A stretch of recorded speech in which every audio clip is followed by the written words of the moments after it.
Sveiki mano brangieji, kas žiūrite gruodį, sveikinu su artėjančiais 2025-aisiais, kas žiūrite sausį, sveikinu su atėjusiais 25-aisiais ir tikiuosi, jog jau esate pasiruošę savo 25-uosius padaryti dar nuostabesnius, nei buvo praeiti metai.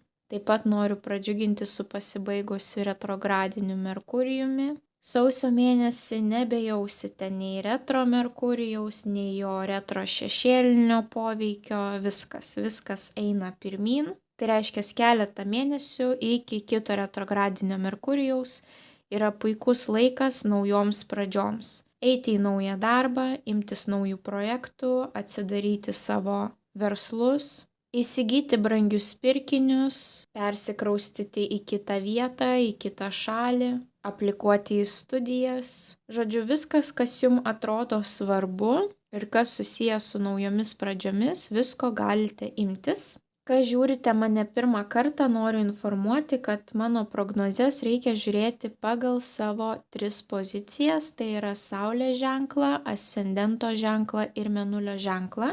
Tuomet jūs matysite visą bendrą detalų mėnesio vaizdą. Jeigu nežinote savo Mėnulio ir ascendento pozicijų, paliksiu aprašyme po šio vaizdo įrašu kitą trumpą 4 minučių vaizdo įrašą, kuriame viską detaliai paaiškinu, ką daryti, kaip tai susižinoti. Na ir taipogi, jeigu esate nauji svečiai, tai greičiausiai dar nematėte, kanale jau galite rasti išsamių prognozių 25 metams kiekvienam mėnesiui nuo sausio iki gruodžio. Taipogi porą pokyčių prognozių, vieni pokyčiai, kurie jūsų laukia pagal jūsų įprastus zodiako ženklus, o kita prognozė pokyčiai, kurie laukia jūsų pagal kinų zodiako ženklą. Tai prognozių 25 metams jau yra ganėtinai daug. Kada tik turite laiko ir noro, galite klausyti. Na ir jeigu norite pamatyti kanale dar daugiau vaizdo įrašų, tai man reikalingas jūsų aktyvumas, kuo daugiau paspausta patinka mygtukų, kuo daugiau parašyta komentarų, kuo daugiau pasidalinta su žmonėmis, kuriems tai būtų aktualu, kuo daugiau žmonių, kurie užsiprenumeravo šį kanalą. Tuo sparčiau kanalas augs ir tuo daugiau prognozių atsiras šiame kanale. Na ir kas nežiūrėjote gruodžio mėnesio prognozės, tai noriu dar kartą informuoti, kad nuo šiol mano vaizdo įrašai turi 4 užsienio kalbų subtitrus. Tai yra anglų, ukrainiečių, rusų ir hindi. Taip kad tie, kas turite užsieniečių savo artimųjų rate, nuo šiol galėsite prognozes aptarti ir su jais. Na, o dabar galėsime pereiti prie tarologinės prognozės. Mergelės. Pagrindinis įvykis mergelėms 25 metų sausio mėnesį.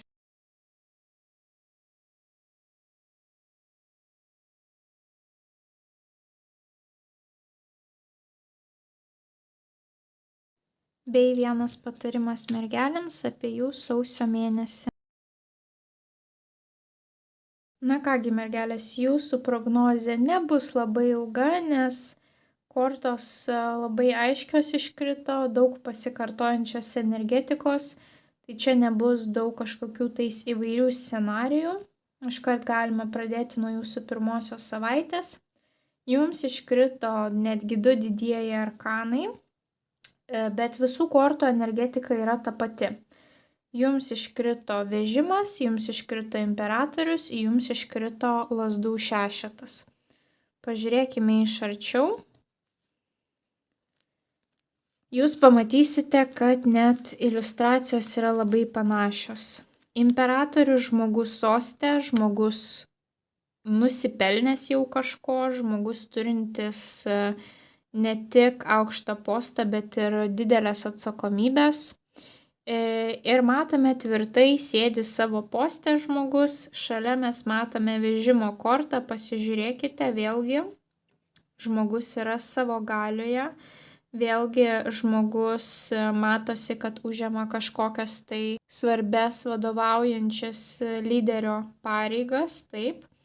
Na ir prie to paties lazdų šešetas, vėlgi mes matome moteris ant žirgo, visi žavisi ją, jinai su vainiku ant galvos, jos žirgas labai gražiai papuoštas.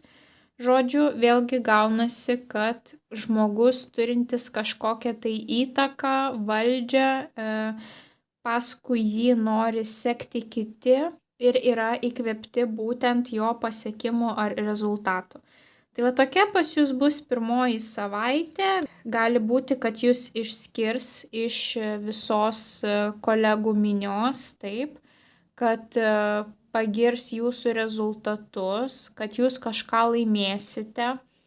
Taipogi gali būti, kad iš jūsų norės mokytis kiti, galbūt jūs užimsite ne tik vadovo vaidmenį kažkokį, bet ir mokytojo. Galbūt jums teks mokyti savo kolegas pirmąją savaitę. Jeigu jūs turite savo verslą, tai tiesiog jūs būsite tas lyderis, kurio jūsų darbuotojai tikrai klausys. Imperatorius yra užsispyręs žmogus, jisai daro tai, ką jisai nori ir niekas negali pakeisti jo nuomonės. Vežimas yra žmogus labai disciplinuotas ir orientuotas į vieną tikslą ir jisai valdo situaciją, vadžius yra jo rankose. Tai vat būtent to užsispyrimo ir disciplinos derinys jums atneš nugalėtojo rezultatą, lazdų šešetą, taip. Imperatorius galite būti ne tik jūs, bet galbūt jūsų tiesioginis kažkoksai tai vadovas, kuris būtent ir pastebės jūsų tas pastangas, taip, ir jūs apdovanos. Tai gali būti, kad pirmąją savaitę turėsite tokį vyruką šalia savęs, kuris būtent ir įvertins jūs. Arba jūs būsite pilnai tokioje vyriškoje į karjerą orientuotoje energijoje, taip, kad būtent pasiektumėt savo tikslų, jūs įgalinsite savo vyrišką pusę. Na ir nepamirškime, kad imperatorius yra ne tik tai aukštas postas, bet ir padidėjęs kiekis atsakomybių. Tai gali būti kažkokios tai išaugusios atsakomybės pirmąją savaitę, arba tiesiog būsite labai disciplinuoti, orientuoti į karjerą, į kažkokių tais tikslų siekimą, arba teks kažkam tais pavadovauti, bet jūsų sėkmingai klausys.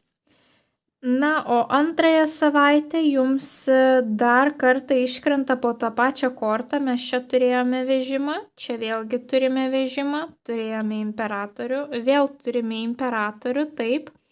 Tik šį kartą energetika šiek tiek kitokia. Čia toks jausmas, kad imperatorius iškeliauja atostogauti, kadangi pirmoji korta, kuri jums iškrenta, yra taurių aštuonetas.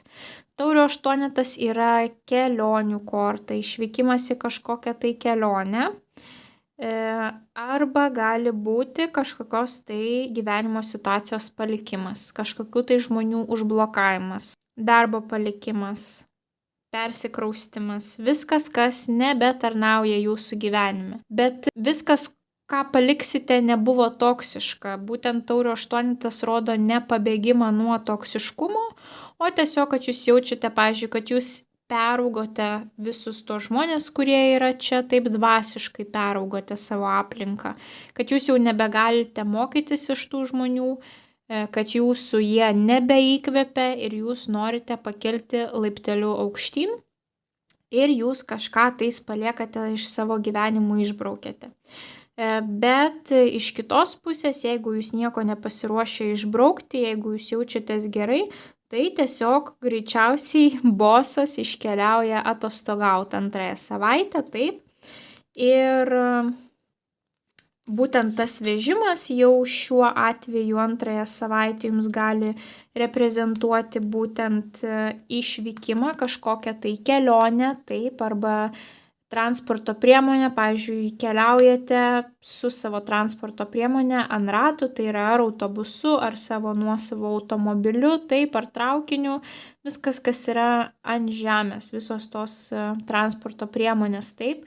ir jūs galite per savo atostogas daug pakeliauti. Na ir vėlgi jums iškrito imperatorius, taip. Tai antrąją savaitę tas imperatorius jau gali būti, pavyzdžiui, ne jūsų vadovas, bet kažkokia tai vyriška figūra jūsų gyvenime, tai yra vyras, tėtis, kažkoksai tai žmogus, senelis, pavyzdžiui, taip, kurio jūs klausote, galbūt jūs vyksite aplankyti tą savo vyruką, taip, ar tai jūsų meilė, ar tai jūsų šeimos narys, būtent antrąją savaitę, nes pasižiūrėkite, mes matome dvi merginas, kurios juda į priekį, taip, ir jų abiejų kryptis yra būtent į imperatorių, o imperatorius sėdi taip tiesiai savo sostę, taip. Tai galbūt kažką tais keliausite aplankyti antrąją savaitę, arba gali būti, kad jūs išvyksite, bet vis tiek dalį laiko jums reikės priimti tas vadovo pareigas, taip, ir netgi esant nuotoliu kažką tais paaiškinti, pavadovauti arba pasakyti, ką reikia daryti toliau. Tai pirmoji savaitė pilnai buvo tokia įsakinėjimo savaitė, antrąją savaitę vis tiek šiek tiek liko tos energetikos, bet jinai jau miksuojasi su tokia poilsio energetika, taip.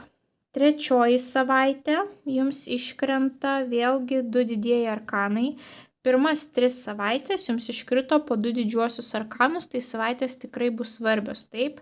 Čia 2 didieji arkanai, čia 2 didieji arkanai ir turime čia 2 didžiuosius arkanus. Ir jums iškrito didysis arkanas mirtis, kuris nereiškia mirties, bet reiškia kažkokias tai transformacijas. Ir tos transformacijos gali pakeisti jūsų kasdienę rutiną, gali pakeisti jūsų išvaizdą.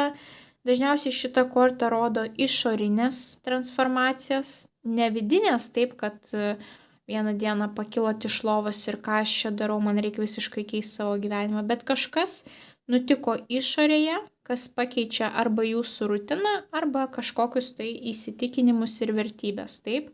Bet tas pirmasis žingsnis, tas sukrėtimas eina iš išorės. Tai kažkokios tai transformacijos pas jūs ateis 3 savaitę, gali kažkokie tais gyvenimo etapai pasibaigti, galbūt tai bus kažkokios tai išvaizdos transformacijos, galbūt kažkas einate į pensiją, kažkas paliekate darbą, kažkas baigėte studijas, kažkas išbraukėte tam tikrus žmonės iš savo gyvenimo. Net pavyzdžiui, automobilio pirkimas yra tam tikra gyvenimo transformacija. Taip, jeigu iki tol to komforto neturėjote, tai dabar pas jūs, sakykime, ta rutina pasikeičia, nes nebereikia važiuoti viešuoju transportu, o jūs ateinate ir sėdate į savo automobilį, taip. Na tai visokios kažkokios tai tokios transformacijos jūsų laukia 3 savaitę. Ir tos transformacijos kažkaip gali būti susijusios su taurių trejetu, tai yra su 3 žmonių santykių, kažkokios tai transformacijos santykiuose, taip. Tai gali būti transformacija santykiuose su kažkokiomis tolimomis giminėmis, arba pavyzdžiui su savo seserimis, arba pavyzdžiui su sese ir mama. Viskas, kas yra būtent susijęs su 3 žmonėmis ar didesnė kompanija. Bet dažniausiai, jeigu trejetas krenta, tai bus 3 žmonės. Netgi, pavyzdžiui, jūs esate būtent kažkoksai tai 3 darbuotojų ratelis, taip, tai transformacijos gali būti susijusios ir su tuo 3 žmonių rateliu. Arba jūs turėsite kažkokį tai malonų susitikimą 3, taip, ir tas susitikimas, informacija galbūt išgirsta to susitikimo metu, gali atnešti jums į gyvenimą tas transformacijas, taip, arba kažkokie tais nauji kontaktai bus būtent tie transformaciniai. Ir prie to paties jums iškrenta žvaigždutės korta. Žvaigždė pas mus yra kas? Pas mus tai yra dangaus kūnas, kuris šviečia, kuris yra matomas, tai žvaigždė jums gali rodyti kažkokį tai matomumą, taip įvyksta kažkokia transformacija ir jūs esate labiau pastebimi, labiau žinomi, matomi. Taipogi žvaigždė rodo, kad jūs turite kažkokių tais troškimų viduje, taip, ir pozityviai žiūrite į ateitį, kad išsipildys mano tie troškimai. Galbūt trečiąją savaitę darysite kažkokį tai norų sąrašą, sakykime, ką jūs norite gauti, pasiekti 25 metais, taip. Tokia labai svajokliška korta, labai pozityvi, tikinti, kad ateityje viską gaus, taip, ir kaip sakiau, žinomumo korta.